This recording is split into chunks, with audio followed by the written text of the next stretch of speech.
Corona ya bulaya mawe.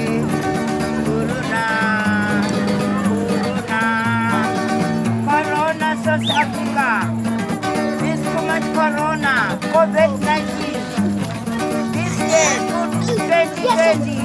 We had a look carefully at what was happening in Diepsloot, and we noticed the queuing that was happening. People were queuing from as early as 1 in the morning to try and get food, and then they would get to the front of the queue and there would be no food left. So we realized that our program could not have any queuing involved. It had to be a door-to-door delivery.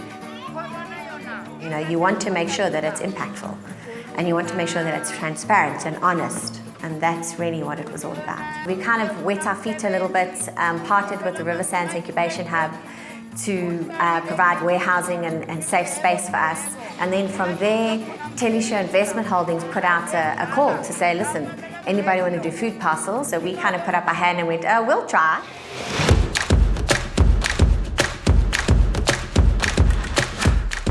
We had a lot of volunteers that came and helped us. We had a group called the Power Packers who would come in and they'd do 8 hours a day packing, and they were awesome. Getting involved is like construction work. It's tough.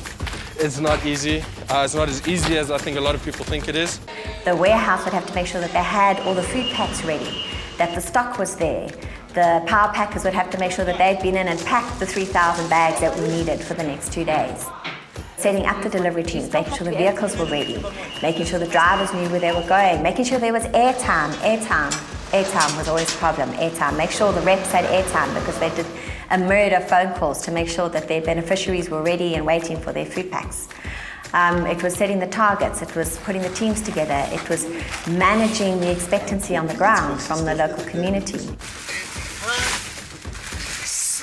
There were several times where the car that I'm using was blocked on a road by people who are desperately looking for food. And then I said, no, we cannot run away from our people. Let me just go out and explain to them how it works. I come and give you a list. You jot out the list, the name of the people that you feel like these people are in need of this food. We go and process them in a system, and then we check the duplicates. After checking the duplicates, we'll come and bring you the food. After a week, everyone knew what is the procedure. And so for the first few days, the police did escort our DYP reps on the ground until the word got around and the community understood how the program worked. And then it was unnecessary to have the police escort us. They were just in the area. They were always a call away if we needed them, and they were incredibly supportive of the program. Our target today is 1,500 bags by the end of the day. So that's more or less 200 to 250 bags a team. So let's see if we can get that done, yeah? Hard part of the program is on the ground, dealing with the people, giving food to this one. Sorry, your name's not on a list. Let's get you on a list. Do you really need the food? Food to this guy, finding the homes. That's the hard part of the project. You know, that's the really difficult, where you've got to make decisions on the ground and you've got to make sure that the food gets to the right people. That can be heart-wrenching. My name is Grace.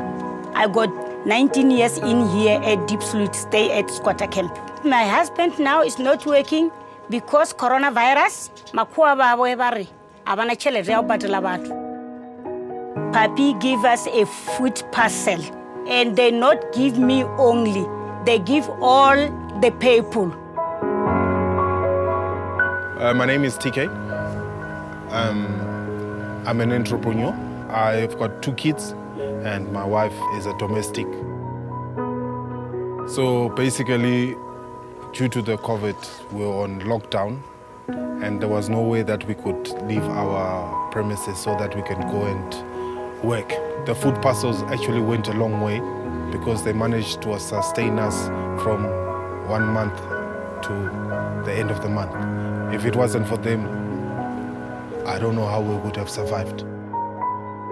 We also delivered about 2,200 food vouchers, which was part of a SASO grantee Teleshow program. And then from there, we've now morphed into soup kitchens. So we have 5 soup kitchens.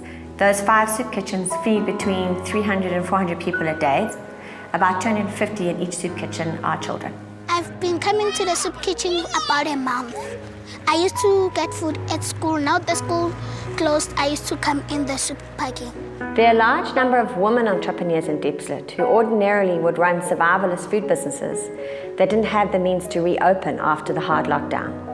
So we rebagged any damaged packages and we donated them to these micro-entrepreneurs, ensuring that absolutely nothing went to waste. DYP is not about giving, it's about empowering people to start doing for themselves.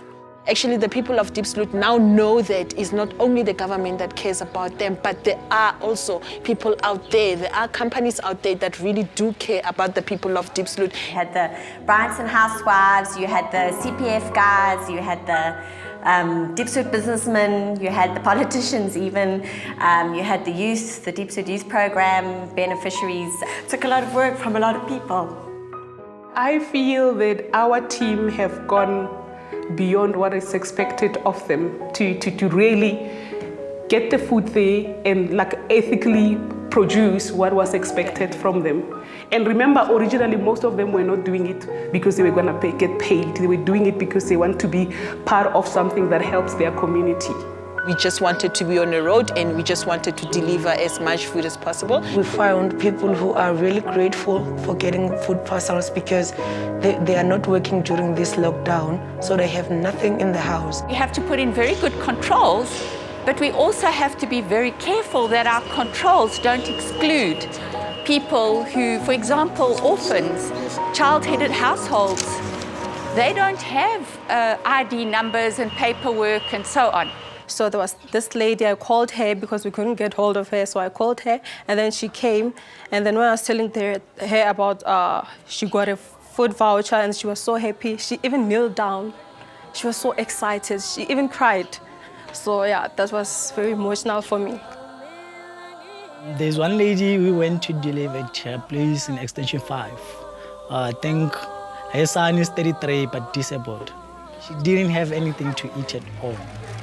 She didn't have an idea what she was going to eat next, how she's going to take care of her son. Her impression, the feeling, you see that happiness, the relief, it was very, very touching. These sponsors, they're very amazing. It's quite an amazing job. I would love to thank them.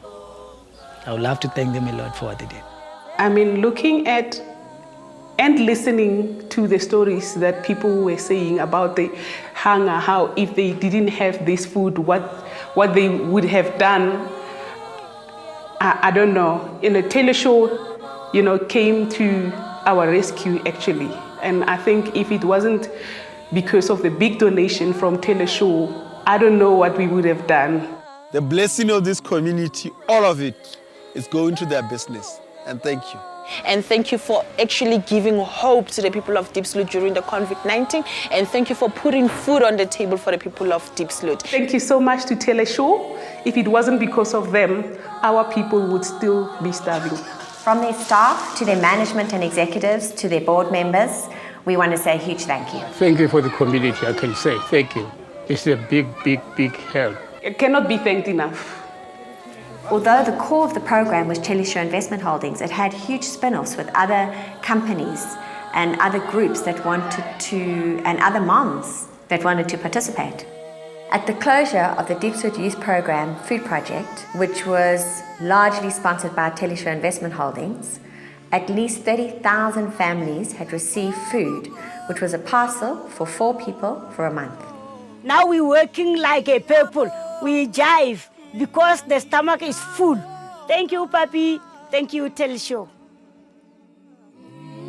Hunger has been crowned to the desert. Not very noticeable, obtrusive, but elusive, almost unattainable. Cornered by the sounds of growling stomach. So we give thanks to Teleshow and Steyn City Family Trust. For those meals deserved a permit through hell and hot water. We thank you. Baba Siyabonga.